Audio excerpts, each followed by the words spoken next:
Hello friends, welcome to success Mantra. मैं हूं मोनिका गुली और आपके लिए आज का नेक्स्ट क्विज लेकर आई हूं, जो आपके हरियाणा के जितने भी एग्जाम्स हैं सभी के लिए इम्पोर्टेंट तो है ही, साथ ही जो एचसीएस के लिए भी प्रिपेयर कर रहे हैं उनके लिए भी बहुत ज़्यादा इंपॉर्टेंट है। तो डेली ये क्विज रात को 9:30 बजे लाइव होता है, तो डेली रात को 9:30 बजे लाइव आ जाया कीजिए और अपने आंसर्स दिया कीजिए। तो चलिए स्टार्ट करते हैं फर्स्ट क्वेश्चन से। चारों वेदों को संयुक्त रूप से क्या कहा जाता है? अब बताइए, इनमें से चारों वेदों को क्या कहा जाता है साथ में? तो क्या होगा इसका answer? Option B is correct, संहिता। ओके, संहिता कहा जाता है चारों वेदों को। वायु पुराण किस वंश से संबंधित है? अब बताइए, वायु पुराण किस वंश से संबंधित है? हमेशा की तरह सभी को 5 सेकंड का टाइम दिया जाएगा इस क्विज में। तो किस वंश से संबंधित है बताइए? Option C is correct. Okay, गुप्त वंश। वायु पुराण गुप्त वंश से संबंधित है। अब इसमें बाकी के ऑप्शंस भी देख लेते हैं। मौर्य वंश, मौर्य वंश का संबंध है विष्णु पुराण से। ओके, और जो मत्स्य पुराण है उसका संबंध है आंध्र सातवाहन वंश से। ओके, ये भी याद रखिएगा, इंपॉर्टेंट है। चलिए नेक्स्ट क्वेश्चन। आजीवक संप्रदाय के संस्थापक कौन थे? बताइए कौन थे? पूर्ण कश्यप, आचार्य अजीत, मखलीपुत्र घोषाल या वल्लभाचार्य? दीजिए आंसर। मखलीपुत्र घोषाल, यानी कि option C is correct. Makhaliputra Ghoshal Ajivaka संप्रदाय के संस्थापक थे। ये क्वेश्चन भी पेपर में कई बार पूछा जा चुका है। वायु पुराण में भद्रसार या वारिसार किसे कहा गया है? अब बताइए, इनमें से किसको कहा गया है वायु पुराण में? ये भी याद रखिएगा। तो फिलहाल इसका आंसर क्या होगा? बिंदुसार। बिंदुसार को भद्रसार या वारिसार कहा गया है। कहाँ कहा गया है? वायु पुराण में। ओके, चलिए नेक्स्ट क्वेश्चन है। बुंदेलखंड का प्राचीन नाम क्या था? अब आपको पता है पेपर में ये प्राचीन नाम नदियों के, नगरों के पूछे जाते हैं। एसआई का जो पेपर हुआ था उसमें भी पूछा गया था। तो क्या है होगा इसका answer? Jejak Bhukti. Okay, option C is correct. Next है, पुर्तगालियों ने अपनी पहली व्यापारिक कोठी कहाँ खोली? अब बताइए, इनमें से कहाँ खोली? Option B is correct. Okay, Cochin. पुर्तगालियों ने अपनी पहली व्यापारिक कोठी कोचीन में खोली थी। और यदि डचों की पूछी जाए तो डचों ने जो अपनी व्यापारिक कोठी खोली थी पहली, वो मसूलीपट्टनम में खोली थी। ओके, चलिए अभी नेक्स्ट क्वेश्चन देख लेते हैं। रविवार की छुट्टी की शुरुआत कब से हुई? अब बताइए, इनमें से रविवार की छुट्टी की शुरुआत कौन से सन से हुई थी? Option B. Okay, B is correct, यानी कि 1843 में रविवार की छुट्टी की शुरुआत हुई थी, 1843। नेक्स्ट, शिव समुद्रम जलप्रपात किस नदी पर है? अब बताइए, किस नदी पर है? नर्मदा, कावेरी, चंबल या स्वर्ण रेखा? दीजिए आंसर। चलिए टाइम अप होता है। इसका आंसर होगा कावेरी। ओके, कावेरी नदी पर शिव समुद्रम जलप्रपात है। ये काफ़ी इंपॉर्टेंट है। ये जलप्रपात पेपर में कई बार पूछा गया है, इसलिए अच्छे से याद रखिएगा इसको। चलिए नेक्स्ट क्वेश्चन है। केंद्रीय रेशम अनुसंधान केंद्र कहाँ है? अब ये एनिमल हस्बेंड्री का क्वेश्चन है। ये प्रीवियस ईयर के क्वेश्चन है जो एनिमल हस्बेंड्री के, वो मैंने प्लेलिस्ट में वीडियो डाल रखी है एनिमल हस्बेंड्री की। अगर सभी को प्रीवियस ईयर के एनिमल हस्बेंड्री के क्वेश्चन करने हैं तो प्लेलिस्ट में जाकर चेक कर लीजिएगा। चलिए फिलहाल इसका टाइम अप होता है। 9th का आंसर क्या होगा? मैसूर। ओके, मैसूर में है केंद्रीय रेशम अनुसंधान केंद्र। हरियाणा का सेल्फी विद डॉटर अभियान किस पड़ोसी देश में भी शुरू होगा? आपको पता है सेल्फी विद डॉटर अभियान कितना फेमस है हरियाणा का? ये जींद में शुरू हुआ था। ओके, ये जो सरपंच थे, पूर्व सरपंच वहाँ के, सुनील जागलान, 2015 में इन्होंने शुरू किया था। ये फाउंडर भी याद रखिएगा, सरपंच सुनील जागलान, नाम पूछ लिया जाता है पेपर में। तो ये कहाँ शुरू किया जाएगा? नेपाल। ओके, नेपाल में भी अब ये शुरू किया जाएगा सेल्फी विद डॉटर अभियान।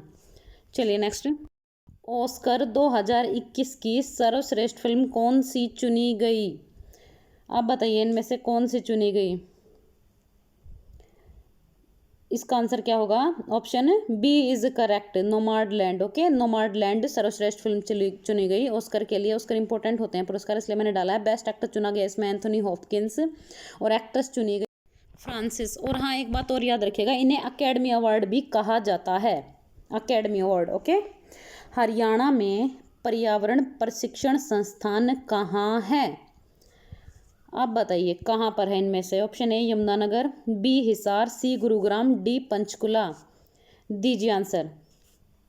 Option C is correct, Gurugram. Gurugram में है पर्यावरण प्रशिक्षण संस्थान, मानेसर में है गुरुग्राम के। ओके, निम्न में से मूर्धन्य व्यंजन कौन से है? आप बताइए मूर्धन्य व्यंजन कौन से है? Option C is correct. Okay, मूर्धन्य व्यंजन।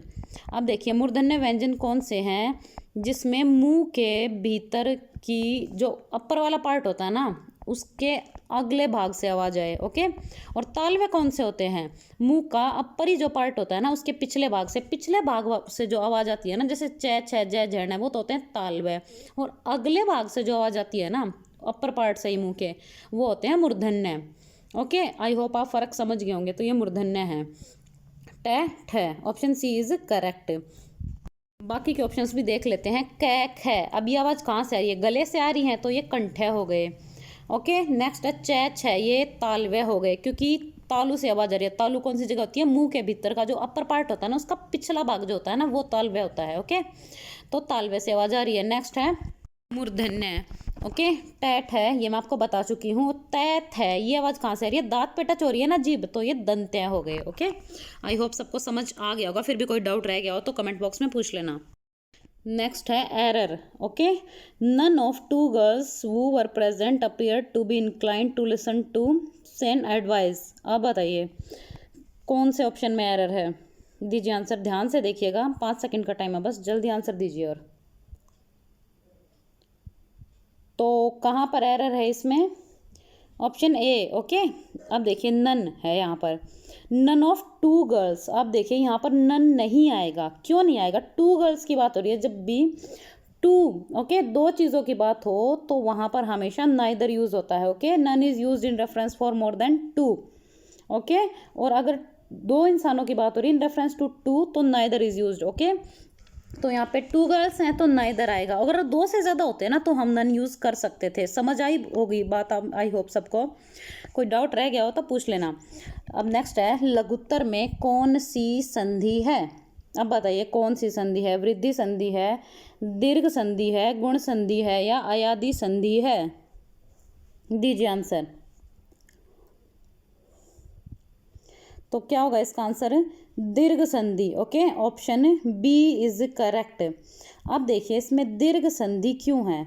मैंने आपको 2-3 दिन से आई थिंक मैं यही करा रही हूँ कि जो दीर्घ संधि होती है वो कौन सी होती है? जहाँ पर बड़े आ का डंडा, बड़ी ई की मात्रा या बड़े ऊ की मात्रा आ जाए, वहाँ पर दीर्घ संधि होती है।